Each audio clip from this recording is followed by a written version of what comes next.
Hello नमस्कार। तो सांग मैंने यहाँ हूँ मोर प्रथम वीडियो जोटा कि आपण मानक आज वॉइस रेकर्ड अंडा करी बनवाटा बनइबे केमिति सहज उपाय बहुत ही कम समय चलतु देखा आज वीडियो। आज अंडा करी केमिति बनइबा। तो एठी मु अंडा गुड़िक 15 मिनिट सिझेकी ताको रखी देइथिली। एबे एई जो पियाज गुड़िका मु एई भली भाबरे लंबा लंबा करी काटी देइछि। आपण चाहिले चॉप भी करि परिबे और टमाटो गुड़िक भी मैं लंबा लंबा काटी नेछि कहीं छोट छोट टमाटो टिके जल्दी सिझी जाए। तो तापर मुझे जीरा सोरिष तेल रे बहुत ही टेस्ट लगे। आउ ये जो मु छोट गिनारे देखौछि एथिरे धनिया पाउडर जीरा पाउडर लंका गुंड लूण हलदी गुंड गरम मसला नहीं आउ अदा रसुण पेस्ट आउ नहीं टमाटो सॉस। आपन को टमाटो सॉस पसंद नहीं जदि आपन चीनी यूज करि परिबे नहले ए टमाटो सॉस चीनी को स्किप भी करि परिबे। तो मते टमाटो सॉस टा बहुत टेस्ट लगे तो मु टमाटो सॉस नहीं अंडा गुड़ी को मु मझिरु टिके यही भाव में काटी नौची कहीं अंडा गुड़ी को फाटी न जाए भीतर को फाटिकी जो तेल पड़ जाए पूरा देहरे तो से गुड़ाक न हुए। तो चलतु यही भाव में अंडा गुड़ी को मु काटी नेली। चलतु वीडियो को आरंभ करवा आज अंडा करी रेसिपी। एठी मु पैन को गरम कर नहीं तो ये मु 3 ରୁ 4 चामच सोरिष तेल ऐड करी। आपड़ चाहिए रिफाइन तेल भी ऐड करें। तो ये मु तेल गरम करने को छाड़ी नेबी एबे किछि समय। एठी मु 350 इंडक्शन 350 रे लगे रखी हाई फ्लेम करनी। तो एठी मोर प्राय तो हो गलानी तेलटी गरम। तो ये सब जो अंडा गुड़ी को पकई नबा। अंडा गुड़िक मु पकई सारा पर मुझे भाव में घोड़े नौची कहीं यही जो अंडार मतलब तेल छिड़काटा ऊपर देह उपर न पड़ू आपणकर अंडाटा बहुत भल भाव में फ्राए हो जाओ।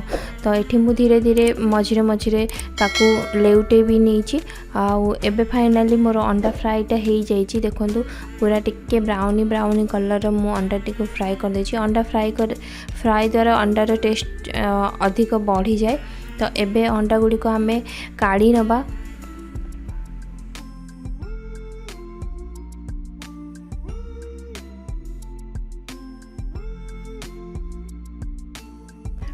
अंडा गुड़ी को आमे काढ़ी नेला पर आमे सेथिरे ऐड करिवा जीरा ऐड करिवा।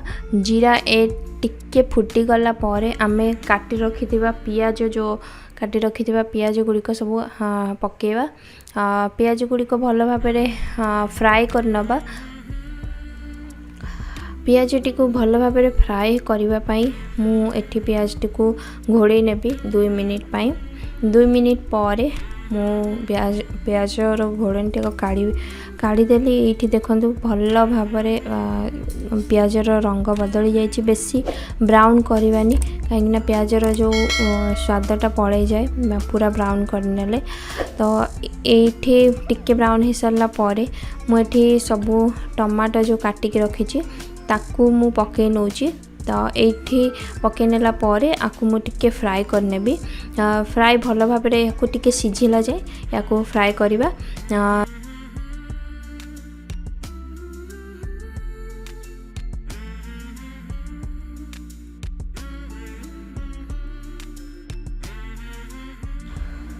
टिके भाजी हो सारा पर तापर पकई नवा अदा रसुण पेस्ट। अदा रसुण को पेस्ट को टिके फ्राए करवा जेते जाई तार बास्नाटा आसेनी सेतिक जाए आमे ताको फ्राए करनेबा।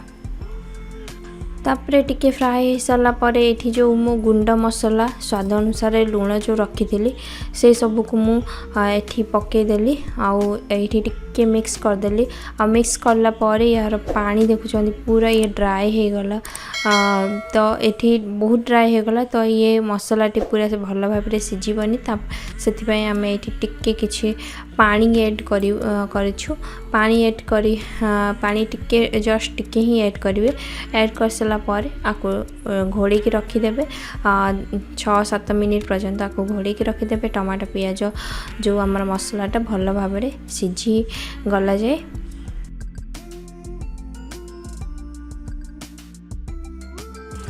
तो एठी मु 5 मिनिट मु मसलाटी को रखिली। तो मसलाटी को ढाकुणी काढ़ी नेला परे मसलाटी भल भाव फ्राए हो जाइए मोर। ये मु आउ टिके भल भाव फ्राए करी जिते जाए पानीटा भल भाव आउरी सुखी जाऊ ताहले जेके आउरी भल स्वाद आसीबो। तो एठी मु टिके सुखिला परे एठी मु टमाटो सॉस ऐड करी जमती कही आपण टमाटो सॉस ना चीनी ऐड करेंगे। जदि चीनी ऐड कर जीरा पकेला पर चीनी ऐड करें। तो ये जो टमाटो सॉस जो पकई लास्ट थिला आमर जो जी सब इंग्रेडिएंट्स थिला सब टमाटो सॉस लास्ट थिला। तो यू आम मतलब यहाँ टिके फ्राए करना आउे जो टमाटो सॉसटा भल भाव मिसी जाऊ मिसी गला पर ये जो सब अंडा अच्छी ये फ्राए अंडा गुड़ी पकई नवा तापर ये अंडा गुड़िक को टिके भल भाव फ्राए करदबा। एठी जो अंडा गुड़िक मसला बहुत भल भाव फ्राए हो गले यार स्वाद आउरी बढ़ी जाए। आपण या ड्राई खाइले भी बहुत ही भल लगे रुटी सहित। तो भात सहित खाइबी से मुझे किसी गोटे कप 1.5 कप पाखापाखि मु पानी ऐड कली। तो ये पानी ऐड कर सारा पर आपको आम घोड़े की रखीदे जिते जाए आमर जो अंडार झोलटा सीझापी आम आपको घोड़े की रखीदे।